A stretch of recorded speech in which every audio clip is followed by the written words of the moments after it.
Сәлеметсіздер ме, құрметті білім алушылар? 5 сынып қазақ әдебиеті пәні бойынша бүгінгі сабағымыздың тақырыбы Нұрдәулет Ақыштың «Нағыз әже қайда» әңгімесі. Сабағымыздың мақсаты әңгіменің мазмұнын игеру, фабуласы мен сюжеттік дамуын сипаттау.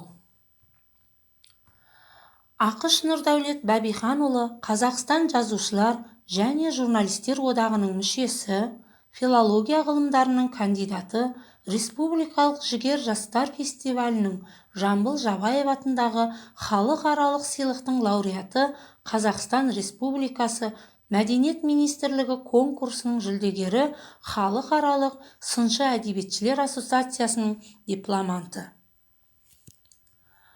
Ақыш Нұрдәулет Бәбиханұлының өміріне тоқталатын болсақ, Ақыш Нұрдәулет Бәбиханұлы 1950 жылы 15 мамырда Шығыс Қазақстан облысы Тарбағатай ауданы Маңыра ауылында дүниеге келген.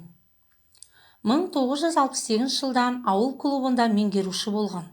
Абай атындағы Қазақ педагогикалық институтының филология факультетін тәмамдаған. Әскери борышын өтеген соң мектеп және жалын баспаларында редактор болып қызмет атқарады. 1980-1984 жылдары Қазақ әдебиеті газетінде журналист, 1984-1986 жылдары Жұлдыз журналының қызметкері болған. Кейінгі жылдары Қазақфильм киностудиясында сценарист, Қазақстан мұғалімі газетінде, Балауса баспаларында еңбек еткен. Алғашқы әңгімелер жинағы Қияда 1972 жылы басылып шықты. 1980 жылы Жалын баспасынан Жұмбақ іздер кітабы шығарылды. 1982-1990 жылдары Үндемейтін ұл, Қияннан келген көгершін, Сынық домбыраның сазы, Күрмеуі қатты түйіндер, Таң алдындағы дабыл, Жатақхана қыздары кітаптары жарық көрді. Бүгінгі «Нағыз әже қайда» әңгімесінде отбасы ұшқан ұя, жылылықтың, мейірімділіктің мекені екені, отбасындағы ата-әженің орны туралы ой толғайды. Әже атауының мәніне терең үңіліп, әженің қасиетті жан екенін сезіндіруге, ардақтауға бағыттайды. Әңгімеде Райхан мен Аяның нағыз әжені көргісі келетіндігі, қаладан келген әженің бейнесі, әженің ертегі айтпауы бала көңіліне селкеу түсіргендей.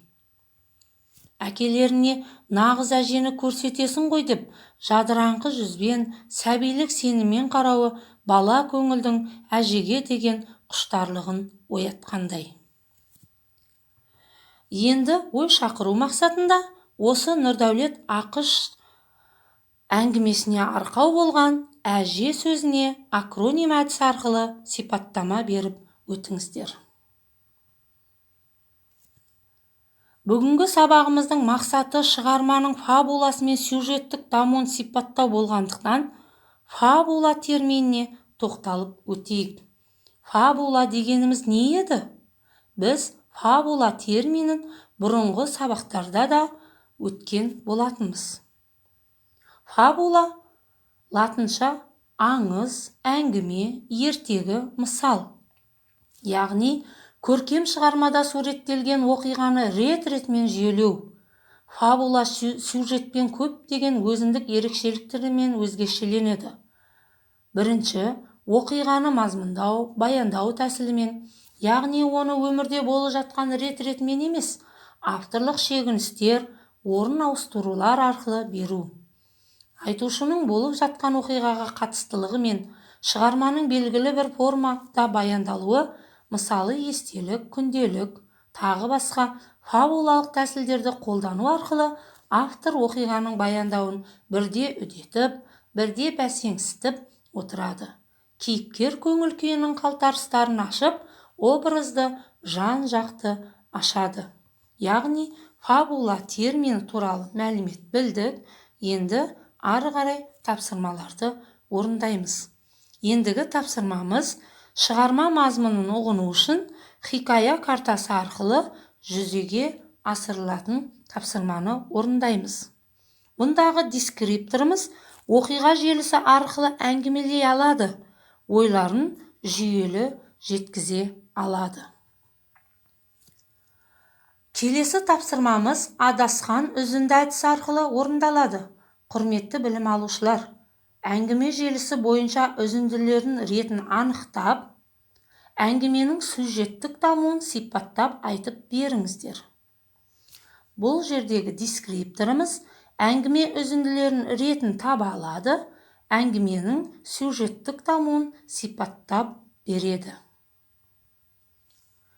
Келесі тапсырмамыз иә жоқ әдіс арқылы берілген сұрақтарға иә немесе жоқ деп жауап бересіздер.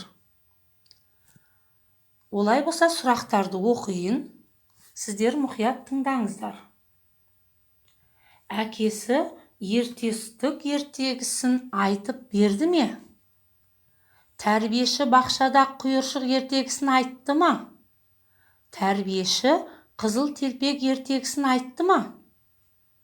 Райхан аядан үлкен бе? Райхан аядан 2 жас кіші ме? Олар жолдастың үйіне қонаққа барған жоқ. Ажар институтқа түсті ме? Әже ертегі айтты ма? Ая қонақтан көңілсіз келе жатты ма? Олар нағыз әжені көрді ме? Сұрақты мұқият тыңдап болсақ, ойымызды жинақтап, сұрақтарға иә немесе жоқ деп жауап береміз. Осы иә немесе жоқ әдісі бойынша орындалған сұрақтарға жауаптарыңызды тексеріп алыңыздар. Сабағымыздың соңында SMS әдісі арқылы кері байланыс жүргізіледі. Бүгінгі сабақта сіз үшін не құнды болды? Бүгінгі сабақ туралы ой пікіріңізді жазып маған хабарлама ретінде жіберулеріңізге болады. Үйге тапсырма, сіз үшін нағыз әже қандай болу керек? Тақырыбында өз ойыңызды жазыңыз. Бүгінгі сабағымызды Қадыр Мырзалының өлең шумағымен қорытындыласам деймін. Асыл әжем, ғасыр әжем аңсаған, сағынышым сары ормандай самсаған, әке болып жүргенімді ұмытып, әлі күнге еркелеймін мен саған дей отырып, әжелерімізге еркелеп, әрдайым жүре берейік. Назарларыңызға рахмет.